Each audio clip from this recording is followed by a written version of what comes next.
Hello friends, welcome to study home. Friends, UP triple SC के द्वारा हाल ही में हुए पीटी एग्जाम 2022 के लिए आंसर कीज जारी कर दी गई हैं। तो आज हम डिस्कस करेंगे इन आंसर कीज को आपके साथ वन बाय वन। सबसे पहले डिस्कस करेंगे 15/10/2022 को, यानी 15 अक्टूबर को प्रथम पाली जो पेपर हुआ था उसके आंसर की को। तो फ्रेंड्स, आइए शुरुआत करते हैं। बना दीजिए। इसमें क्वेश्चन नंबर 1 था, निम्नलिखित में से किस युग में तांबे का पहली बार उपयोग किया गया था? तो सही आंसर है ताम्रपाषाण युग में। दूसरा है, निम्नलिखित में से किस स्थान पर प्रथम बौद्ध संगीति का आयोजन किया गया था? तो इसका सही आंसर है राजगीर। राजगीर जो कि बिहार में है। तीसरा है, निम्नलिखित में से कौन वह व्यक्ति है जिनका नाम देवानम प्रिय दस्सी भी था? तो सही आंसर है मौर्य सम्राट अशोक। अगला है, संगमरमर पर पियत्रा ड्यूरा यानी पित्रा ड्यूरा भी कहते हैं, या रंगीन पत्थर की जड़ाई का काम किसके समय में बहुत लोकप्रिय था? तो ये लोकप्रिय था शाहजहां के समय में। पांचवा है, जब ईस्ट इंडिया कंपनी की स्थापना हुई तब भारत पर निम्नलिखित में से किसका शासन था? तो आंसर की भी दिया हुआ है मुगल सम्राट। मुगल शासन था, लेकिन एग्जैक्टली मुगल सम्राट अकबर का शासन था उस टाइम पे, क्योंकि अकबर का जो शासनकाल था वो था 1556 से लेके 1605 तक। और सन 1600 में इसकी स्थापना हुई थी ईस्ट इंडिया कंपनी की। तो सही आंसर है मुगल सम्राट अकबर। अगला है, भूदान ग्रामदान आंदोलन निम्नलिखित में से किसके द्वारा शुरू किया गया था? तो सही आंसर है विनोबा भावे। दांडी नमक यात्रा के दौरान निम्नलिखित में से किस सामाजिक कार्यकर्ता ने गांधी जी को आंदोलनों को केवल पुरुषों तक सीमित न रखने के लिए राजी किया था? तो सही आंसर है कमला देवी चट्टोपाध्याय के द्वारा। अगला है, राष्ट्रवाद की पहली स्पष्ट अभिव्यक्ति निम्नलिखित में से किस क्रांति के साथ हुई थी? तो राष्ट्रवाद की पहली स्पष्ट अभिव्यक्ति देखने को मिली थी फ्रांसीसी क्रांति में। सरकार ने निम्नलिखित में से किस अधिनियम के कारण बंबई से सिंध प्रांत का निर्माण हुआ? सरकार के निम्नलिखित में से किस अधिनियम के कारण बंबई से सिंध प्रांत का निर्माण हुआ? भारत सरकार अधिनियम 1935 के द्वारा। प्रसिद्ध युद्ध का नारा चलो दिल्ली किसने दिया था? चलो दिल्ली नारा दिया था सुभाष चंद्र बोस ने। अगला है, विश्व की सबसे ऊंची चोटी माउंट एवरेस्ट किसके बीच, किन दो देशों के बीच में स्थित है? तो यह है नेपाल और तिब्बत के बीच में। निम्नलिखित में से भारत में अक्टूबर की गर्मी का मुख्य कारण क्या है? अक्टूबर की गर्मी का मुख्य कारण है उच्च आर्द्रता से जुड़ा उच्च तापमान, high temperature associated with high humidity.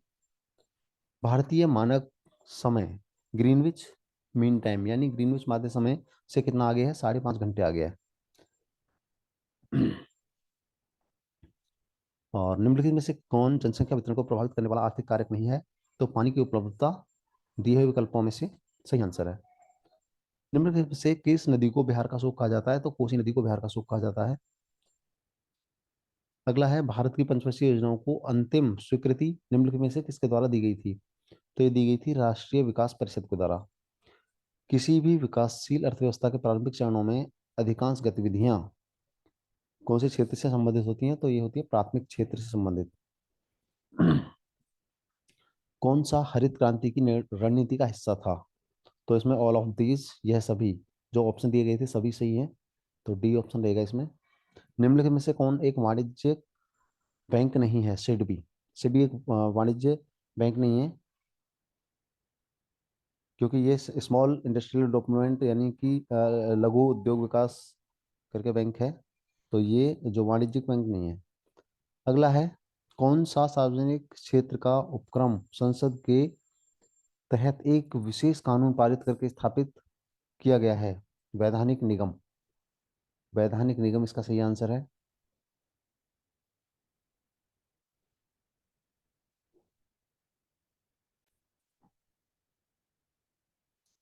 अगला है 21वां क्वेश्चन, भारत की संघ कार्यकारिणी में निम्नलिखित में से कौन शामिल नहीं है? तो सही आंसर राज्यों के मुख्यमंत्री। किसके पास मौलिक अधिकार को लागू करने की शक्ति है? तो ये शक्ति निहित है भारत के सर्वोच्च न्यायालय और उच्च न्यायालयों में। सर्वोच्च न्यायालय और उच्च न्यायालय। भारत में राष्ट्रीय मानवाधिकार आयोग निम्नलिखित से किस मंत्रालय के अधीन है? तो ये मंत्रालय अधीन है गृह मंत्रालय के। निम्नलिखित में से किसी केंद्र शासित प्रदेश में उच्च न्यायालय स्थापित करने का अधिकार है? तो यह अधिकार है केवल संसद को। अगला है, निम्नलिखित में से कौन सा अनुच्छेद भारतीय संविधान में सर्वोच्च न्यायालय की स्थापना और गठन के बारे में है? तो ये है 124 अनुच्छेद के अंतर्गत। तारों का रंग निम्नलिखित में से किस रंग पर निर्भर करता है? तो उसके तापमान पर निर्भर करता है। जो तारों का रंग है वो इंडिकेट करता है उसके तापमान को। और निम्नलिखित में से कौन सी गैस ग्लोबल वार्मिंग के लिए जिम्मेदार है? तो green house gas global warming के लिए जिम्मेदार है। न्यूमोनिया मानव शरीर में निम्नलिखित में से किस अंग को प्रभावित करता है? फेफड़े को। निम्नलिखित में से कौन सा वनस्पति रेशा नहीं है? नायलॉन। नायलॉन एक कृत्रिम रेशा है, ना कि वनस्पति रेशा है। पादप कोशिका भित्ति निम्नलिखित में से किससे बनी होती है? तो ये बनी होती है सेल्यूलोज की। इसके बाद आते हैं मैथ्स के क्वेश्चन। तो 31वां जो क्वेश्चन है, इन दोनों को मल्टीप्लाई करके जब इसको माइनस करेंगे 30 आंसर आएगा। नेक्स्ट है 32, इसका आंसर है 100। और 33 का आंसर है 20%। और 5 परिणामों का औसत 46 है। पहले 4 का 45 है, तो 5वां परिमाण बताना है हमें। तो इसका आंसर आएगा 50। ये कैसे आता है?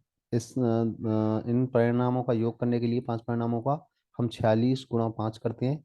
और पहले 4 का योग दे रखा है हमें 45, तो इसमें से घटाते हैं हम 45 गुणा 4, तब आंसर आता है हमारा 50।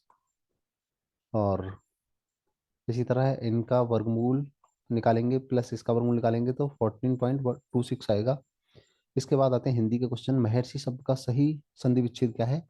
तो महा प्लस ऋषि इसका सही संधि विच्छेद है। किस विकल्प में शब्द योगों का अर्थभेद सही नहीं है? तो अवलंब अविलंब ये और अधर विलोकित ये अर्थभेद सही नहीं है। किस विकल्प में सभी शब्द परस्पर पर्यायवाची हैं? पार्वती, रुद्राणी और भवानी ये एक ही शब्द के पर्यायवाची शब्द हैं। किस विकल्प में सही विलोम युग्म है? नूतन और पुरातन ये सही विलोम युग्म है। ख्याली पुलाव पकाना पकाना मुहावरे का अर्थ है असंभव बातों की कल्पना करना। और यहाँ पे पैसेज दिया हुआ है, पैसेज पढ़ के हमें आंसर करना था। तो इसके आंसर्स हैं, was Caroline brother and outdoor type? तो इसका आंसर है no. Why were the sticks collected for batting? Give synonym for the word partial? Partial का सिनोनिम है इनकम्प्लीट। पार्शियल मीन्स होता है आंशिक, आंशिक मीन्स अधूरा, इनकम्प्लीट। और चूज द करेक्ट एंटोनिम यानी विलोम शब्द। तो डिसअपॉइंट मीन्स होता है दुखी या असंतोष। तो इसका हो गया सेटिस्फाई यानी संतुष्ट। Give one word substitute for the practice of writing, editing और कंपाइलिंग डिक्शनरीज। ये कहलाती है लैक्सिकोग्राफी। लैक्सिकोग्राफी जो जो डिक्शनरी लोग लिखते हैं, डिक्शनरी बनाते हैं, उनको कहते हैं लैक्सिकोग्राफर। और एक महिला की ओर इशारा करते हुए नीलेश ने कहा, वह मेरी पत्नी के दादा की इकलौती संतान की इकलौती बेटी है। महिला नीलेश से किस प्रकार संबंधित है? तो महिला है उस नीलेश की पत्नी। असंगत विकल्प अलग करें। असंगत अलग छांटना है। इसमें से 8, 27, 64, 100, 125, 216, 343, इसमें 100 अलग है। 100 किस लिए अलग है? क्योंकि जो 8, 27, 64 ये हैं क्यूब घन हैं। ये दो का घन है 8, 3 का घन 27, 4 का घन होता है 64, 5 का घन होता है 125, 6 का घन होता है 216, 7 का घन होता है 343। लेकिन जो 100 है वो किसी का घन नहीं है, क्यूब नहीं है, इसलिए 100 इनमें अलग है। ये आंसर होगा। 1 जनवरी 2006 को रविवार था। 1 जनवरी 2010 को सप्ताह का कौन सा दिन होगा? शुक्रवार। अगला है यहाँ पे ये रीजनिंग के क्वेश्चन है। ये निम्नलिखित प्रश्न में कथन दिए गए हैं कि इन इन कथनों के बाद निष्कर्ष निकाले गए हैं। निष्कर्षों को पढ़ें और फिर तर्क तय करें कि कौन सा कथन, कौन सा निष्कर्ष सामान्य रूप से ज्ञात तथ्यों की परवाह किए बिना दिए गए कथनों का तार्किक अनुसरण करता है। कुछ जनरल किताबें हैं, कुछ कैलेंडर पेपर हैं, कुछ किताबें जनरल हैं, कुछ किताबें कैलेंडर हैं। तो इसमें से हमें आंसर देने हैं। स्टेटमेंट्स ये हैं और इसके जो निष्कर्ष है, नन ऑफ दीज, कोई नहीं, इनमें से कोई नहीं इसका आंसर होगा।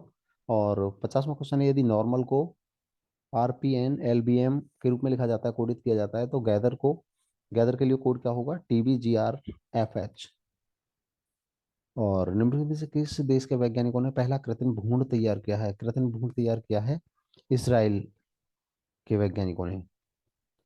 और प्रधानमंत्री नरेंद्र मोदी ने निम्नलिखित में से किस राज्य में IIBX यानी India international bullion exchange launch किया है? तो ये किया है गुजरात में। निम्नलिखित में से किस देश ने अगस्त 2022 में ताइवान के आसपास अपना अब तक का सबसे बड़ा सैन्य अभ्यास किया है? तो ये किया चीन ने।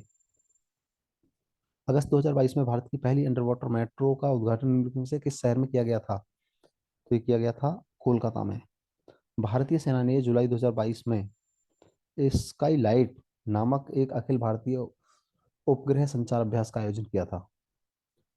भारत के किन दो शहरों के बीच आकाशा एयर की पहली उड़ान का उद्घाटन किया गया? मुंबई से अहमदाबाद के बीच। मुंबई से अहमदाबाद के बीच आकाशा एयर की पहली उड़ान भरी गई थी। आजादी का अमृत महोत्सव के तहत बढ़े चलो अभियान निम्नलिखित में से किस केंद्रीय मंत्रालय द्वारा शुरू किया गया? संस्कृति मंत्रालय के द्वारा। अमृत महोत्सव जो चल रहा है, ये चल रहा है संस्कृति मंत्रालय के अंतर्गत। निम्नलिखित में से किस IIT ने भारतीय भाषा प्रौद्योगिकी को आगे बढ़ाने के लिए A14 भारत में नीले कणी केंद्र की शुरुआत की है? तो ये की है IIT मद्रास ने। किस केंद्रीय मंत्री की अध्यक्षता में चंडीगढ़ में नशीली दवाओं की तस्करी और राष्ट्रीय सुरक्षा पर एक राष्ट्रीय सम्मेलन आयोजित किया गया? अमित शाह की अध्यक्षता में। कौन सा राज्य भारत में पहला हर घर जल प्रमाणित राज्य बन गया है? तो ये है गोवा राज्य, सबसे पहला राज्य। कौन भारत का पड़ोसी देश नहीं है? तो पड़ोसी देश UAE नहीं है। UAE एक अरब देश है जो कि भारत से काफी हट गया है। और हंगरी का राष्ट्रीय मुद्रा क्या है? हंगरी का राष्ट्रीय मुद्रा है हंगेरियन फोरेट। Hungarian front. स्वतंत्रता के बाद भाषा के आधार पर बने भारत के पहले राज्य का नाम बताओ? तो पहले राज्य बनाया गया था तेलुगु। तेलुगु भाषा के आधार पर आंध्र प्रदेश। लोकसभा में पद धारण करने की न्यूनतम आयु है 25 वर्ष। नेक्स्ट है अंतर्राष्ट्रीय जैव विविधता दिवस किस तारीख को मनाया जाता है? तो ये मनाया जाता है 22 मई को। निम्नलिखित में से कौन सा विश्व का सबसे बड़ा नदी द्वीप है? माजुली द्वीप है। माजुली द्वीप जो कि असम के अंदर में है। असम में ब्रह्मपुत्र नदी के अंदर है ये माजुली द्वीप। विश्व का सबसे बड़ा नदी द्वीप है। नौटंकी निम्नलिखित में से किस राज्य का लोक नृत्य है? तो ये है उत्तर प्रदेश का। अंतर्राष्ट्रीय ओलंपिक समिति का मुख्यालय है स्विट्जरलैंड में। किसने प्रसिद्ध पुस्तक पावर्स ऑफ द माइंड लिखी है? स्वामी विवेकानंद ने। और UNFSSC का अर्थ निम्नलिखित में से क्या है? तो इसका अर्थ है United Nations framework convention on climate change. ये क्लाइमेट चेंज यानी इन्वायरमेंट से संबंधित एक संस्था है। UNFSSC, तो सॉरी CCC। यहाँ पे हमें अनुच्छेद को पढ़कर ध्यानपूर्वक 71 से लेकर 75 तक आंसर करना है। तो इसके सही आंसर है साहित्य अपने दायित्व का निर्वाह किस प्रकार पूरा करता है? दुष्प्रभावों को सामने लाकर। साहित्य हमें किस तरह से पुरानी पीढ़ियों की जानकारी देता है? तो राष्ट्र का इतिहास, गरिमा, संस्कृति, सभ्यता, पूर्वजों के विचार, अनुसंधान आदि तत्कालीन साहित्य द्वारा ही जाने जा सकते हैं। और साहित्य केवल समाज का दर्पण क्यों नहीं है? क्योंकि साहित्य द्वारा समाज की विडंबनाओं और विसंगतियों पर प्रहार करके उनमें सुधार लाने की कोशिश की जाती है। प्रस्तुत गद्यांश का सर्वाधिक उचित शीर्षक क्या हो सकता है? साहित्य और समाज। साहित्यकार समाज के प्रति अपने उद्देश्यों को कैसे प्रमोट करता है? साहित्यकार समाज में अपने कृतियों द्वारा आशा का संचार करता है और उत्साह और कर्तव्यवाद का संदेश देता है। इसके अलावा ये जो नेक्स्ट पैरा है, इसके इसमें से देने हैं आंसर आपको। जिज्ञासु को सत्य एवं अहिंसा के पथ पर चलते समय संकटों का सामना कैसे करना चाहिए? संकटों को सहते हुए निमित्त नाश किए बिना आगे बढ़ना चाहिए। सत्य और अहिंसा के मार्ग को 80 की धार पर चलने के समान क्यों बताया गया है? क्योंकि सत्य और अहिंसा का मार्ग जितना सीधा है उतना ही तंग है और इस मार्ग पर चलना अत्यंत कठिन भी है। सत्य रूपी परमेश्वर की रत्न चिंतामणि को प्राप्त करने के लिए हम क्या कर सकते हैं? तो ये सभी कर सकते हैं जो विकल्प में दिए हुए हैं, वो सभी ऑप्शन सही हैं, यानी कि ऑप्शन डी उसमें सही होगा। गद्यांश में चिरस्थायी शब्द का कौन सा विलोम शब्द प्रयुक्त हुआ है? क्षणभंगुर। सत्य की तलाश कैसे की जानी चाहिए? श्रद्धा पूर्वक अंत है विद्यमान सत्य के मार्ग पर आगे बढ़ते हुए इस सत्य का साक्षात्कार करें। इसके बाद निम्नलिखित तालिका का अध्ययन करें और उस पर आधारित प्रश्नों के उत्तर देने। ये एक टेबल दे रखी है। 2011 में सैलरी 300, परिवहन और ईंधन, ईंधन और परिवहन 200, 100, बोनस 2, ऋणों का ब्याज इतने, कर इतने। तो 2012, 13, 14, 15 ये डाटा दे रखा है। तो इसके लिए बताएं, इस अवधि के दौरान कंपनी को प्रति वर्ष ब्याज की औसत राशि कितनी चुकानी पड़ी। तो इसका आंसर आएगा 26.66 लाख रुपए। दी गई अवधि के दौरान कंपनी द्वारा भुगतान की गई बोनस की कुल राशि इस अवधि के दौरान भुगतान की गई वेतन की कुल राशि का कितना प्रतिशत है। तो 0.6% है। 2011 में इन सभी मदों का कुल व्यय 2015 में कुल व्यय का लगभग कितना परसेंट था। 68.33%। वर्ष 2033 के दौरान इन मदों में कंपनी का कुल कितना व्यय कितना हुआ। 738.44 लाख। सभी वर्षों के लिए करों का कुल मूल्य, कुल व्यय और सभी वर्षों के लिए ईंधन और परिवहन पर कुल व्यय के बीच का अनुपात है क्रमशः होगा 109 अनुपात 151। इसके बाद एक व्यक्ति ने एक दिन में 5 कारें खरीदी और 10 दिनों के लिए किराए पर रखी। तो इसके अकॉर्डिंगली आंसर करने हैं आपको। ऑल्टो, स्विफ्ट, ट्यागो, मिनी और क्विड 5 कारें। कार का माइलेज इतना है और प्रतिदिन उपभोग के डीजल की औसत मात्रा इतनी है, डीजल का खर्चा इतना है। और 10 दिनों के दौरान कुल दूरी तय करने में लगा कुल समय इतना है। ऑल्टो से 50 घंटे, स्विफ्ट से 55 घंटे, त्यागो से 50 घंटे, मिनी से 50 घंटे, 80 घंटे और क्विड से 100 घंटे। तो 80 दिनों के दौरान ऑल्टो और त्यागो की औसत गति का अनुपात क्या था। ये आंसर आएगा इसका 25.25:36।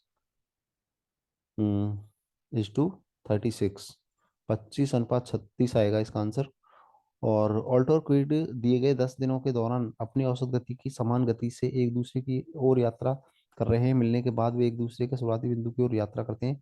यदि शुरू में दोनों कारों के बीच की दूरी 2300 किलोमीटर है तो ऑल्टो और क्विड द्वारा एक दूसरे से मिलने के बाद अपने गंतव्य तक पहुंचने में लगने वाले समय का अंतर बताओ। 0 घंटे, यानी कि वो दोनों एक समान समय पहुंचेंगी, उनमें कोई अंतर नहीं आएगा।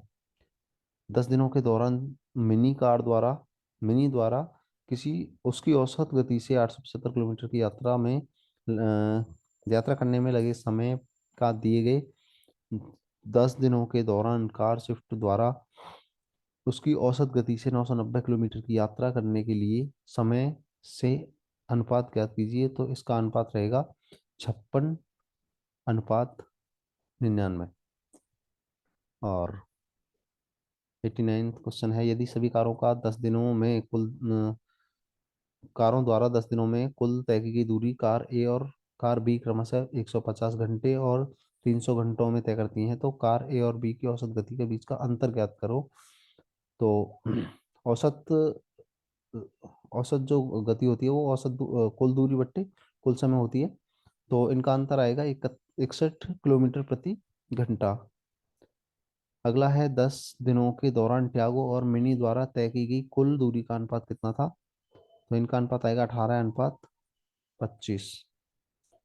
निम्न रेखा आलेख का अध्ययन करें। 2001 से 2006 तक 6 वर्षों के दौरान प्रत्येक वर्ष की शुरुआत में कंपनी में शामिल होने और कंपनी छोड़ने वाले कर्मचारियों की संख्या दर्शाता है। तो इस ग्राफ को देख के हमें आंसर करने हैं।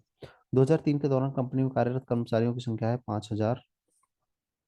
और किस वर्ष में पिछले वर्ष की तुलना में कंपनी छोड़ने वाले कर्मचारियों की संख्या में प्रतिशत वृद्धि अधिकतम कितनी है। इसका यह है 2002 में। 2002 से 2003 तक कर्मचारियों की संख्या में लगभग कितने प्रतिशत की वृद्धि या कमी हुई है। 1% की। 2003 में कंपनी में काम करने वाले कर्मचारियों की संख्या 2006 में कंपनी में काम करने वाले कर्मचारियों की संख्या का लगभग प्रतिशत है 96.15। नेक्स्ट, दंड आरेख दे रखा है, ये हमें बार ग्राफ दे रखा है, इसको देख के हमें आंसर करनी है।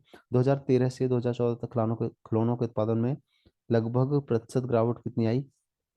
20% की। 2013-14 में 2013 में 75 लाख का उत्पादन हुआ, 2014 में 60 लाख का, तो कितने आई इसमें गिरावट। 20% की। और 2015-16 का औसत उत्पादन किस वर्ष के युग्म के औसत उत्पादन के बिल्कुल बराबर था। 2012 और 2017 का। 2012 और 17। 2011 की तुलना में 2018 में खिलौनों के उत्पादन में लगभग प्रतिशत वृद्धि कितनी थी? 137.5%। और पिछले वर्ष की तुलना में किस वर्ष उत्पादन में प्रतिशत वृद्धि सबसे अधिक थी? 2017 में। और लास्ट क्वेश्चन है, दिए गए कितने वर्षों में खिलौनों का उत्पादन दिए गए वर्षों के औसत उत्पादन से अधिक था? तो इसका आंसर है 4। तो फ्रेंड्स ये थी आंसर की 15 अक्टूबर 2022 को फर्स्ट शिफ्ट में हुए पेपर की। और इसके बाद इसके सेकंड शिफ्ट में जो पेपर हुआ है उसके आंसर की को डिस्कस करेंगे। So friends, thanks for watching. Please like share and subscribe study home. Thanks.